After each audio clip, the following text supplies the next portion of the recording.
बहुत समय पहले की बात है। चंदनगढ़ में एक राजा राज्य करता था। उसकी 6 रानियां थीं। राजा बहुत ही दयालु था। राजा हमेशा अपनी प्रजा की भलाई के लिए हर काम करता था।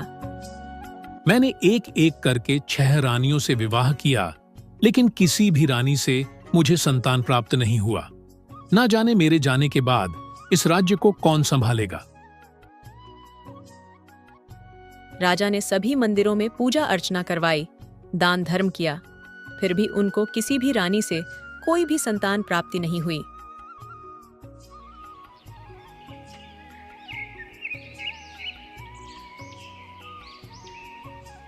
एक दिन राजा जंगल में शिकार करने पहुंचे।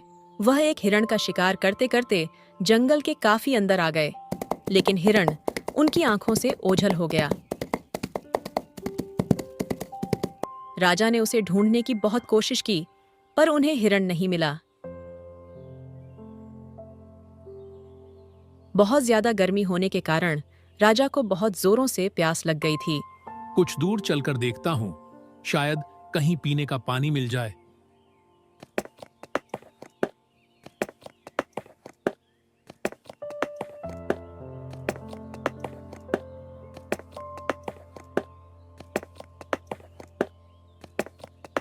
आप कौन हैं? क्या आपको दिखाई नहीं देता कि मैं नदी में नहा रही हूँ? आप यहाँ इस तरह कैसे आ गए? राजा ने जब देखा तो नदी में एक लड़की स्नान कर रही थी। तभी राजा जल्दी से पीछे मुड़ गए। मुझे माफ कर दीजिए, मैंने नहीं देखा था कि आप यहाँ पर नहा रही हैं। गर्मी के कारण मुझे बहुत जोरों की प्यास लगी थी, इसलिए मैं पानी की तलाश करता करते यहाँ आ पहुंचा।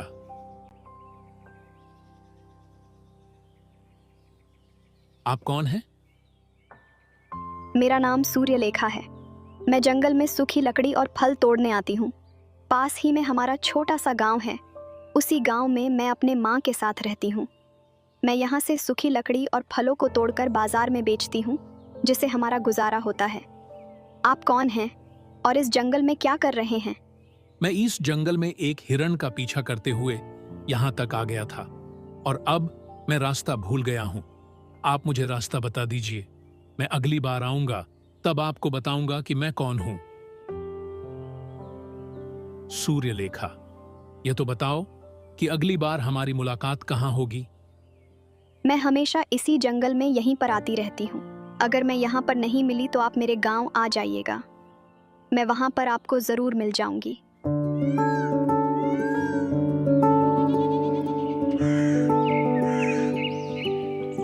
राजा भानु प्रताप सूर्यलेखा पर मोहित हो चुका था। उसे सूर्यलेखा से बार बार मिलने की इच्छा हो रही थी। मेरी 6 रानियां होने के बाद भी मैं सूर्यलेखा की तरफ क्यों मोहित हो रहा हूं? मेरा दिल सूर्यलेखा की तरफ क्यों खिंचा जा रहा है? उसने अपने साथ बीती सारी घटना मंत्री को बताई। महाराज, जब वह लड़की आपको पसंद है तो आप उससे विवाह क्यों नहीं कर लेते? हो सकता है उनसे ही हमारे राज्य को उसका उत्तराधिकारी मिल जाए। मंत्री जी, मुझे आपकी बात सही लग रही है। हम कल ही सूर्यलेखा से मिलने के लिए चलते हैं। अगले दिन राजा और मंत्री सूर्यलेखा से विवाह की बात करने के लिए चल देते हैं। झरने के पास बहुत देर तक ढूंढने के बाद भी सूर्यलेखा नजर नहीं आती है। मंत्री जी, मुझे लगता है सूर्यलेखा यहाँ से आकर लौट चुकी है। उसने बोला था कि मैं अगर यहाँ ना मिली तो आप मेरे गांव आ जाइएगा। हमें उसके गांव चलना चाहिए। ठीक है महाराज, हम उनके गांव चलते हैं।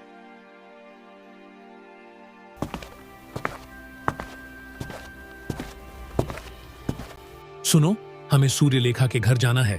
क्या तुम हमें उसका घर दिखा सकते हो? उसका घर यहीं सामने ही है बाबूजी।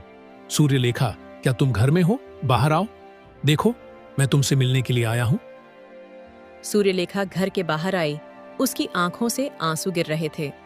2 अजनबियों को देख सारे गांव वाले झूठ गए। क्या हुआ? तुम रो क्यों रही हो?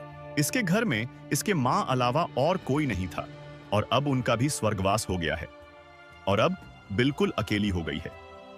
तो आप ही बताइए, ये रोए नहीं तो क्या करें? आप लोग कौन हैं? हम चंदनगढ़ राज्य के राजा हैं, और यह हमारे मंत्री जी हैं। ये सुनने के बाद पूरे गांव में खलबली मच गई। सभी लोगों ने राजा का बहुत अच्छे से स्वागत किया। मुखिया जी, अगर आप लोगों को कोई आपत्ति ना हो तो मैं सूर्यलेखा से विवाह करना चाहता हूं। महाराज, भला हमें आपत्ति क्यों होगी? जब हमारे गांव की बेटी राज्य की रानी बनेगी तो इससे बड़ा हमारा सौभाग्य क्या हो सकता है? सभी गांव वालों ने पूरी तैयारी करने के बाद सूर्यलेखा का विवाह राजा से कर दिया। सूर्यलेखा, आज से तुम्हारा नाम राजलक्ष्मी रहेगा। राजा और मंत्री नई रानी राजलक्ष्मी को लेकर महल वापस चल दिए। रानी के राज्य महल में आते ही राजा की अन्य 6 रानियों को बहुत ही जलन हो रही थी। वह सभी मन से बहुत दुखी थी, लेकिन ऊपर के मन से उन्होंने राजा और छोटी रानी का स्वागत किया।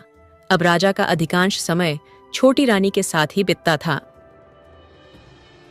छोटी रानी राजलक्ष्मी में बहुत ही भोली और मासूम दिल की थी।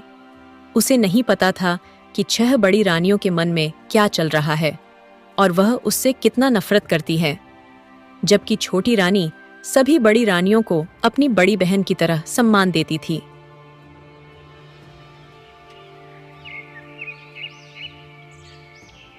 राजा रानी की शादी को 1 साल हो गए, पर अब भी उन्हें कोई संतान प्राप्ति नहीं हुई।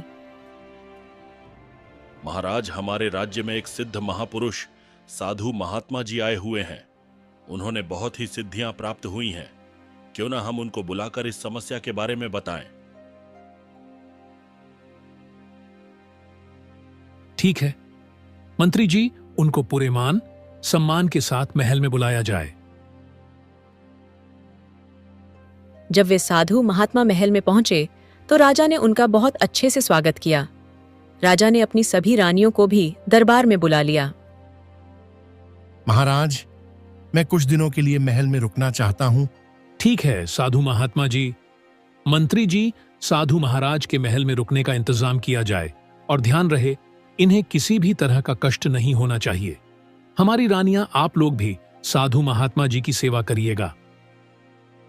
6 रानियां जब भी साधु महात्मा को देखती तो किसी न किसी बहाने से कहीं दूसरी जगह चली जाती, जबकि छोटी रानी राजलक्ष्मी साधु महात्मा का बहुत ही आदर सत्कार करती थी। कुछ दिन तक महल में रुकने के बाद साधु महात्मा जाने लगे। तब उन्होंने सभी को बुलाकर आशीर्वाद दिया और छोटी रानी को बोला, बेटी, तुम बहुत अच्छी हो। तुमने मेरी बहुत सेवा की है, इसलिए तुम्हें बहुत ही जल्द संतान की प्राप्ति होगी।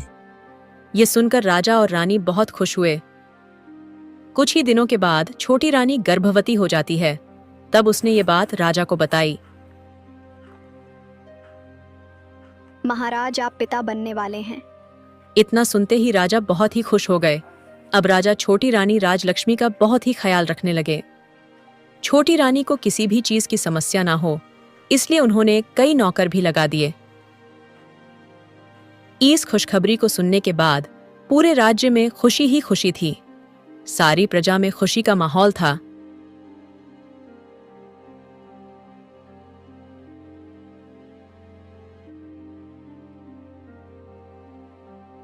पर अन्य 6 बड़ी रानियों को बहुत ही जलन हो रही थी। छोटी रानी तो राजा को पहले से ही बहुत ही प्रिय है, लेकिन संतान होने के बाद वह तो और उसे मानने लगेंगे। फिर हमारा क्या होगा? वे सभी आपस में बात करके छोटी रानी को परेशान करने की योजना बनाती थी, लेकिन उनकी कोई भी योजना सफल नहीं हो पाती थी। कोई ना कोई उनके बीच में आ जाता था। कभी मंत्री जी आ जाते तो कभी राजा। दिन बीत रहे थे। रानी के संतान के जन्म का समय निकट आ रहा था।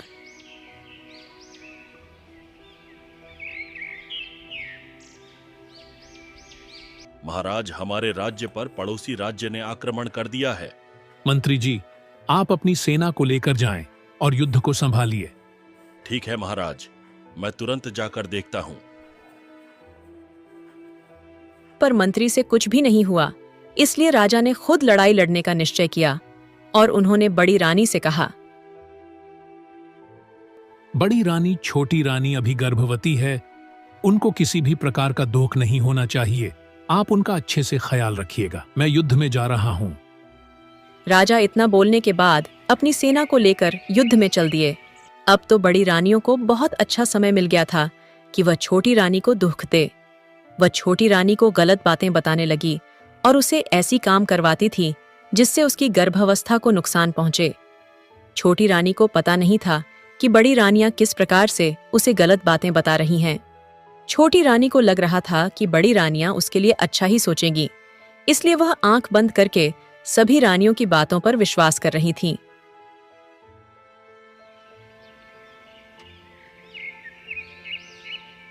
एक दिन की बात है, छोटी रानी को अचानक से पेट में दर्द होने लगा। वह बड़ी रानी से बोली, दीदी, मेरे पेट में दर्द हो रहा है क्योंकि मेरी संतानों के जन्म का समय आ चुका है। इसका कोई उपाय बताइए दीदी। छोटी रानी के गर्भावस्था का समय पूरा हो गया था। बड़ी रानी अपने मन में सोचने लगी कि इसका अभी इतना ध्यान रखा जा रहा है तो संतान होने पर कितना ध्यान रखा जाएगा। इसलिए उसको छोटी रानी से बहुत जलन हो रही थी। तुम यहीं पर रुको, मैं दाई को बुलाकर लाती हूँ।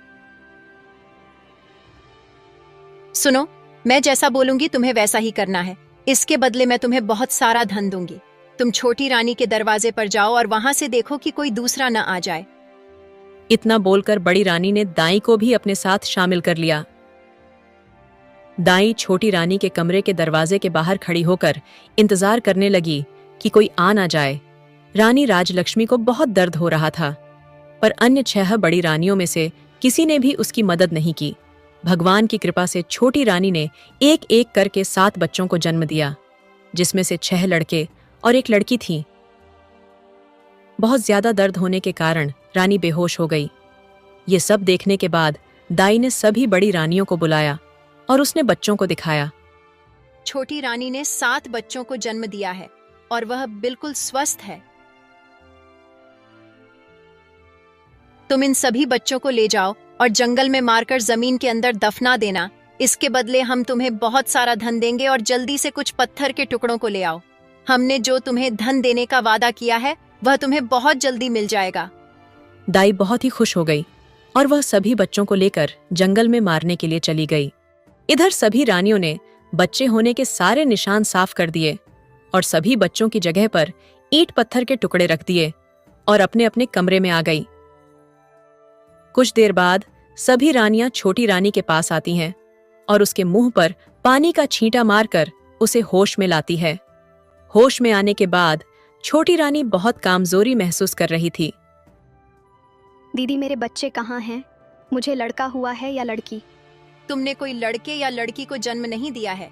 यह देखो, तुमने इस पत्थर को जन्म दिया है। छोटी रानी ने जब ईंट पत्थर को देखा तो उसे बहुत ही हैरानी हो रही थी। वह सोच रही थी, आखिर ऐसा कैसे हो सकता है कि वह बच्चों की जगह एक पत्थर को जन्म दे। ऐसा नहीं हो सकता है दीदी, मैंने बच्चों को तो जरूर जन्म दिया होगा। तो क्या तुम यह कहना चाहती हो कि हमने उसे छिपा दिया है? तुमने ईंट पत्थर को ही जन्म दिया है। लो, अब इन्हें ही संभालो।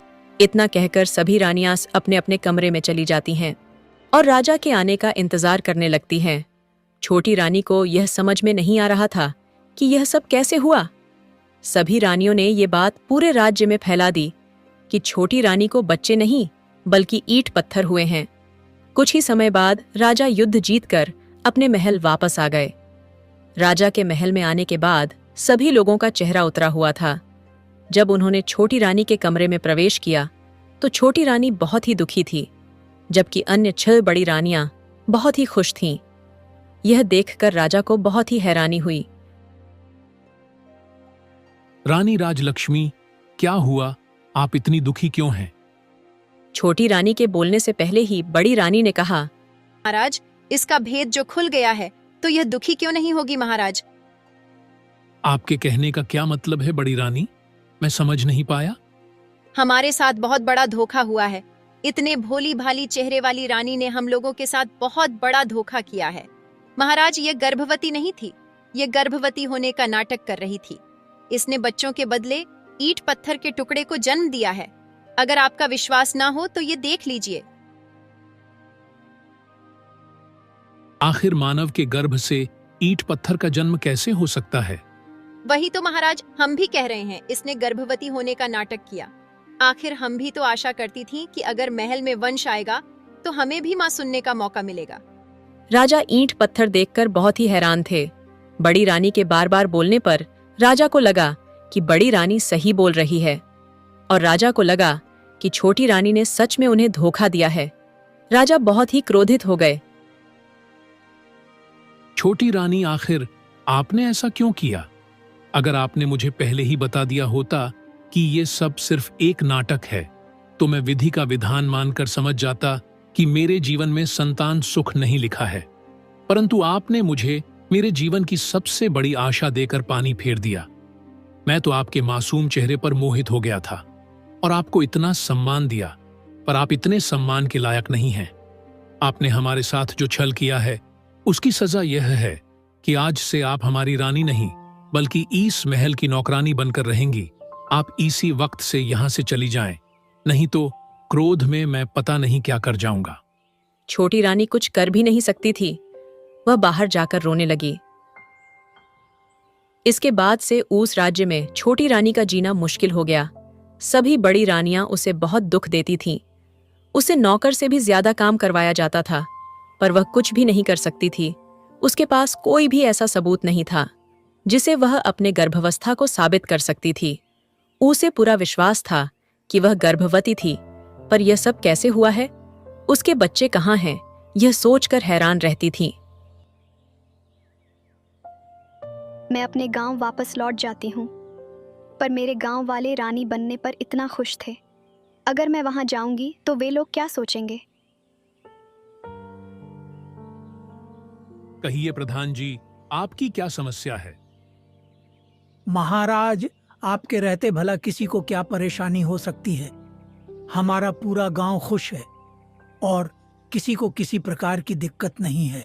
मैं तो आपको अपने गांव की एक रहस्यमयी और चमत्कारी घटना बताने आया हूं। प्रधान जी, ऐसी कौन सी रहस्यमयी घटना हुई है जिसके बारे में मैं नहीं जानता हूं? महाराज, हमारा गांव जंगल में है। वहां पर बहुत से पेड़ पौधे हैं। इन पौधों को हमारे गांव वाले या किसी बाहर वाले ने नहीं लगाया है, वह अपने आप ही उग आए हैं। शुरुआत में हम लोगों ने इस पर ज्यादा ध्यान नहीं दिया, परंतु महाराज, बांस के पौधों के बीच चंपा का फूल ऐसे दिखता है जैसे चंपा के फूल को चारों तरफ से सुरक्षा दिया जा रहा हो।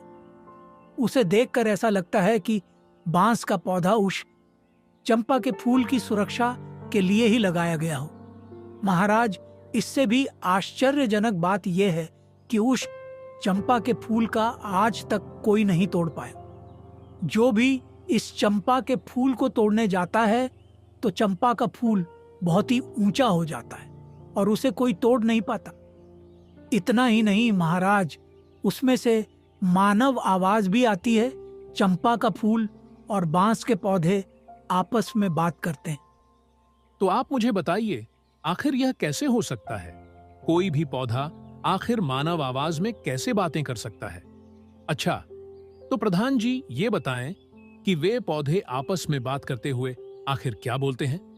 महाराज, जब भी उन्हें कोई तोड़ने जाता है तो उनमें से आवाज आती है, बंस भैया, इस गांव के लोग मुझे तोड़ने आए हैं, क्या मैं टूट जाऊं? या लघु आकाश। और फिर उन बांस के पौधों से आवाज आती है, नहीं, बहना लग जा आकाश। और फिर वह चंपा की डालियां इतनी ऊंची हो जाती हैं कि फिर उन्हें कोई नहीं छू पाता। महाराज, गांव के लोगों ने भी चंपा के फूल को तोड़ने की कोशिश की, परंतु आज तक किसी ने भी एक फूल नहीं तोड़ पाया। यहाँ तक कि कई राहगीर और पास के गांव वालों ने भी फूल तोड़ने की कोशिश की, परंतु वह भी असफल रहे और सभी लोगों ने उसे आकाश चंपा के नाम से बुलाना शुरू कर दिया।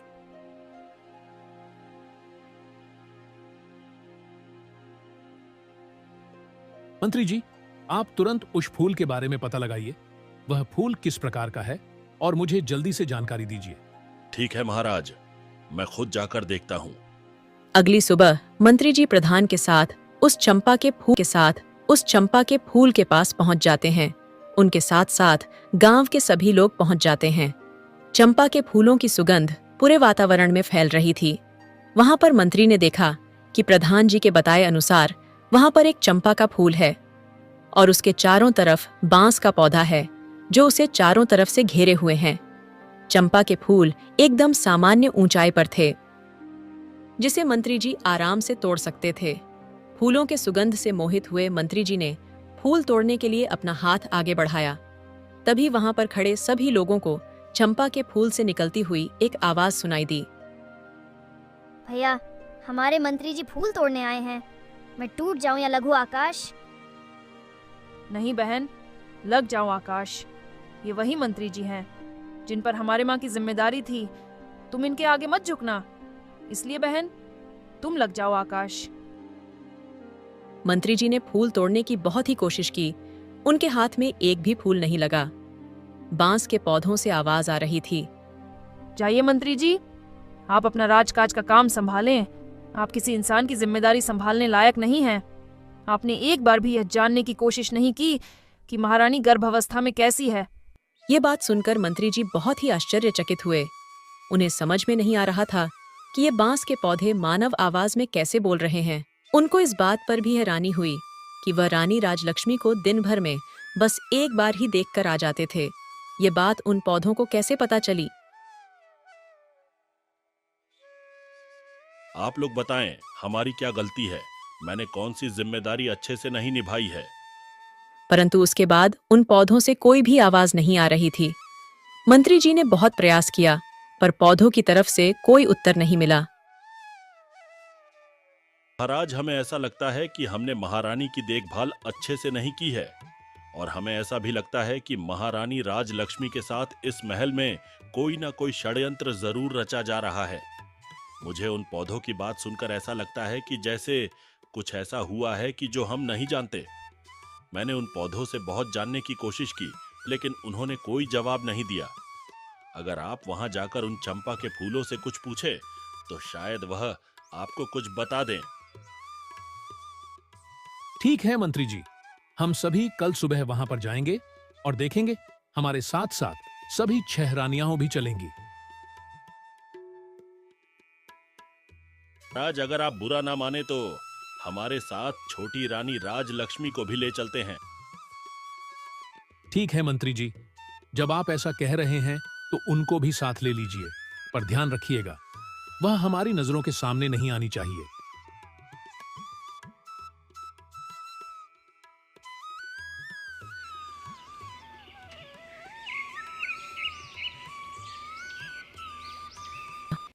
अगले दिन राजा उस रहस्य का पता लगाने के लिए चल दिए। राजा घोड़े पर सवार और उनकी 6 रानियां रथ पर, और पीछे से मंत्री जी की पत्नी के साथ रानी राजलक्ष्मी आ रही थी। मंत्री जी ने छोटी रानी राजलक्ष्मी को अपनी पत्नी के साथ एक रथ में बैठा दिया। मंत्री जी को ऐसा लग रहा था कि मैंने अनजाने में कुछ बहुत बड़ी गलती की है जो मुझे नहीं पता है। मंत्री जी को पूर्ण विश्वास था कि रानी राजलक्ष्मी ने महाराज को धोखा नहीं दिया है। उनके साथ जरूर कोई छल हुआ है। छोटी रानी जरूर इस महल में षड्यंत्र का शिकार हुई है। सभी लोग चंपा के फूल के पास पहुंच गए। उनके साथ साथ सारे गांव वाले भी पहुंच गए। सुबह के समय चंपा का फूल जमीन पर बिखरा हुआ था। फूल की सुगंध पूरे वातावरण में फैल रही थी और सभी को सम्मोहित कर रही थी। राजा अब उस रहस्यमय चंपा के फूल के बारे में पता लगाने के लिए उत्साहित थे। राजा के पास 6 रानियां, जबकि छोटी रानी मंत्री जी के पत्नी के साथ थी।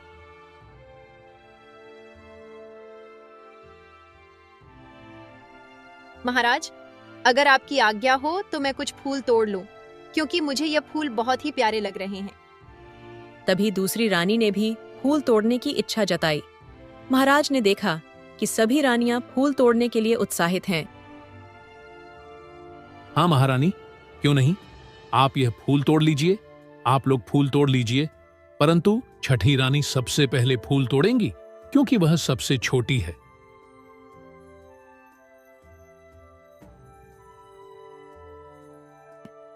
छठी रानी ने जैसे ही फूल तोड़ने की कोशिश की, तभी उनमें से आवाज आई।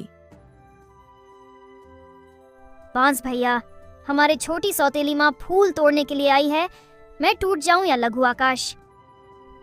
नहीं बहना, तू लग जा आकाश। ये तो तुम्हें छूने लायक भी नहीं है। तुम्हें तो यह भी पता नहीं कि इन्होंने हमारे माँ के साथ कैसा छल किया है। इसलिए बहन, तू ना टूट और लग जा आकाश। इसके साथ ही चंपा की डालियां ऊपर उठने लगीं और आकाश छू जाती है। रानी के अपनी जगह पर आते ही वह डालियां फिर से अपने आकार में आ जाती हैं।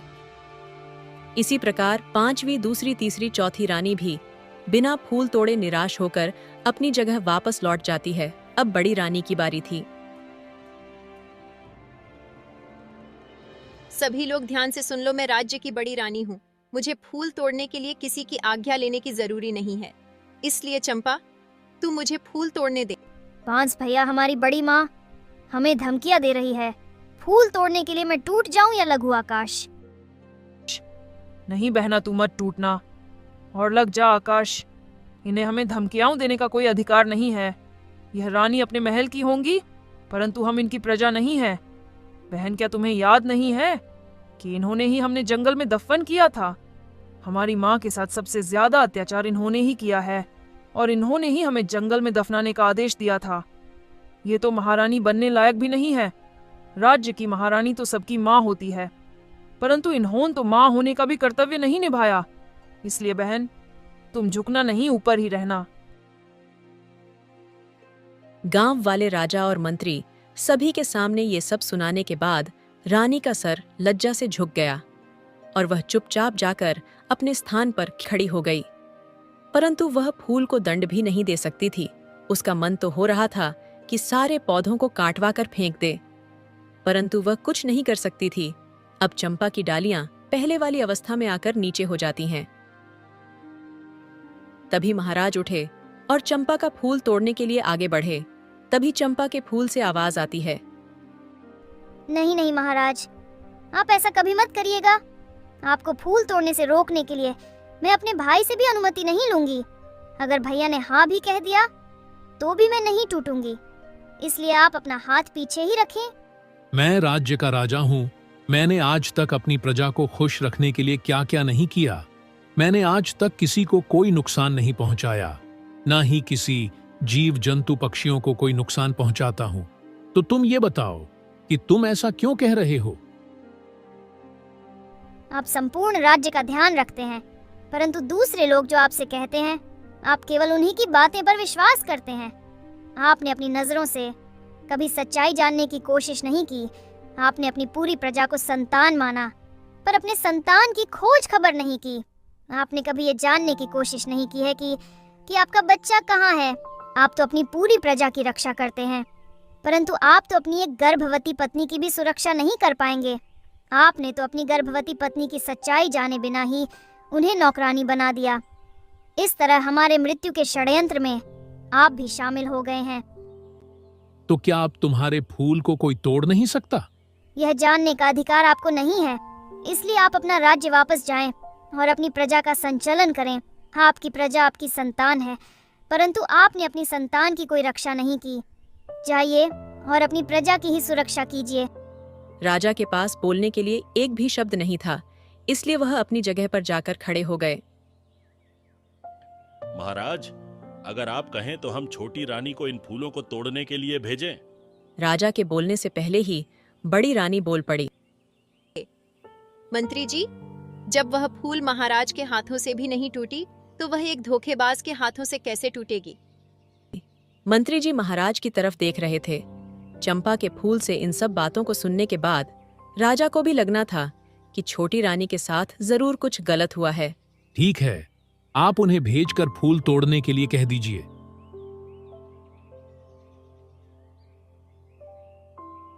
छोटी रानी, आप जाकर फूल तोड़िए। मंत्री जी, मेरे हाथ इतने ऊपर कैसे जाएंगे? महारानी, आप एक बार जाकर तो देखिए। अगर फूल नहीं टूटते हैं तो कोई बात नहीं, एक बार कोशिश तो कीजिए। रानी आगे जाती है और फूलों को सहलाने लगती है। रानी को उन फूलों को सहलाने में एक अलग ही सुकून मिल रहा था। बांस भैया, बहन चंपा, तुम रो रही हो। भैया, हमारी माँ हमारे पास आई है। उन्होंने बड़े प्यार से मुझे सहलाया है। मैं उनका पहला स्पर्श पाकर धन्य हो गई। भैया, कृपया मुझे बताइए कि मुझे क्या करना चाहिए। मेरा मन कर रहा है कि मैं अपने सारे फूल माँ के चरणों में समर्पित कर दूं। हाँ बहन, तुम्हारा जो मन कर रहा है तुम वही करो। माँ के चरणों में तो स्वर्ग है, तुम्हारा जो दिल करता है वह करो। तभी चंपा के फूल रानी के चरणों में गिर जाते हैं। रानी की आंखों में आंसू भर आते हैं। यह नजारा देखकर सभी भावुक हो गए। मुझे बताओ, तुम लोग कौन हो? तुमने किसी को भी अपना फूल छूने नहीं दिया और छोटी रानी पर फूलों की वर्षा कर रही हो और उनके चरणों में गिर रही हो। मुझे बताओ, इन सब का मतलब क्या है? महाराज, मैं चंपा और ये 6 बांस आपकी और छोटी रानी की ही संतान है। हमारे जन्म के समय हमारे मन को बहुत दर्द हो रहा था। हमारी माँ ने बड़ी रानी से मदद मांगी, पर उनको कोई मदद नहीं मिली। परंतु भगवान की कृपा से हमारा जन्म हो गया और बड़ी रानी ने दाई से कहकर हमें फेंकवाने को बोली और कुछ पत्थर के टुकड़ों को हमारी माँ के पास रख दिया, जिससे हमारी माँ को ये पता नहीं चल पाया कि हमारा जन्म हुआ या नहीं। और आपने भी सभी की बातों को सुनकर मेरे माँ को धोखेबाज कहा। अच्छा, तो ये बात है। मगर मुझे एक बात बताओ कि जब बड़ी रानी ने तुम लोगों को मारवा दिया था, तब तुम लोग चंपा का फूल और ये बांस कैसे बन गए? महाराज, भगवान की लीला बहुत विचित्र है। दाई हम सबको मार कर महल के बगीचे में ही दफनाना चाहती थी, परंतु कोई देख न ले, इसीलिए वो हमें मारने के लिए जंगल में ले आई। परंतु उसी वक्त बहुत तेज वर्षा के साथ बहुत तेज आंधी भी चलने लगी, इसलिए दाई हमें झड़ियों में फेंक कर चली गई। उसी समय आकाश से पारियों की रानी वन भ्रमण के लिए आ रही थी। जब उन्हें हमने देखा तो मुझे चंपा का फूल और मेरे 6 भाइयों को बांस बना दिया। उनकी कृपा से आज हमें सब कुछ याद है और हम सबको पहचान कर उन सब से यही व्यवहार कर रहे हैं और इंसानों की आवाज में भी बात कर रहे हैं। तो क्या अब तुम लोग अपने रूप में वापस नहीं आ सकते? सभी बांस से एक एक पत्ते लेकर और मुझसे एक फूल लेकर उन्हें गोलाई में रखकर हाथ जोड़कर परियों की रानी से बोले कि हमारे सभी बच्चों को वापस कर दीजिए, तो हम सब अपने रूप में वापस आ सकते हैं। इतना सुनते ही छोटी रानी ने सभी बांस के पौधे से एक एक पत्ते तोड़कर और चंपा से एक फूल तोड़कर उन्हें गोलाई में रखकर बोली, हे परियों की रानी, मैं आपकी पूरी जिंदगी पूजा करूंगी, तब भी आपका उपकार नहीं चुका पाऊंगी। आपने मेरे बच्चों को संभाल कर रखा, अब आप मेरे आंचल में मेरे बच्चों को डाल दो। हे परी रानी, मेरे बच्चों को वापस लौटा दो। उसको इतना बोलते ही सभी बांस के पौधे और चंपा का पेड़ गायब हो जाता है और वहां 5-6 साल के लड़के और एक लड़की आ जाती है। ये देखकर राजा रानी ने सभी बच्चों को गले लगा लिया। रानी राजलक्ष्मी की जैसी हिचकियां ही बंद नहीं हो रही थीं। गांव के सभी लोग और सभी रानियां मौन होकर यह दृश्य देख रहे थे। सभी बड़ी रानियां रानी बनने के योग्य नहीं है। मेरे और छोटी रानी के खिलाफ इतना बड़ा षड्यंत्र रचा, इसलिए मैं आज से सभी बड़ी रानियों का त्याग करता हूं और छोटी रानी को इतने दिन जो कष्ट झेलने पड़े उसके लिए माफी मांगता हूं। राजकुमार और राजकुमारी की मृत्यु का षड्यंत्र रचने के लिए सभी रानियों को दोषी मानते हुए मैं उन्हें फांसी की सजा सुनाता हूं। मंत्री जी, जल्दी से मेरा आदेश मानते हुए सभी को मृत्यु की सजा दी जाए। महाराज, आज मेरे लिए बहुत प्रसन्नता का दिन है। आज हमारे सभी बच्चे मुझे वापस मिल गए हैं, इसलिए मैं आज के दिन किसी को भी मरवाना नहीं चाहती, नहीं तो इसका दोष हमारे बच्चे और हमारे राज्य पर ग्रहण की तरह छाया हुआ रहेगा। इसलिए मेरा आपसे अनुरोध है कि इन्हें मृत्यु दंड न देकर इन्हें सभी को क्षमा कर दिया जाए। मैं सभी को क्षमा करता हूं, लेकिन फिर से यह ऐसा काम न करें, क्योंकि मैं सभी रानियों को आजीवन कारावास की सजा सुनाता हूं। वो जब तक जीवित रहेंगे तब तक कारावास में ही रहेंगे और उन्हें एक वक्त का खाना मिलेगा। इसके बाद सभी लोग वापस महल लौटाने लगते हैं, परंतु आते समय दृश्य बदल चुका था। राजा के 6 रानियों की जगह पर उसके 7 बच्चे थे। भगवान अच्छे के साथ हमेशा अच्छा ही करते हैं। ऐसी और मजेदार कहानियां देखने के लिए हमारे चैनल को सब्सक्राइब जरूर करें और एक प्यारा सा कमेंट करना ना भूलें।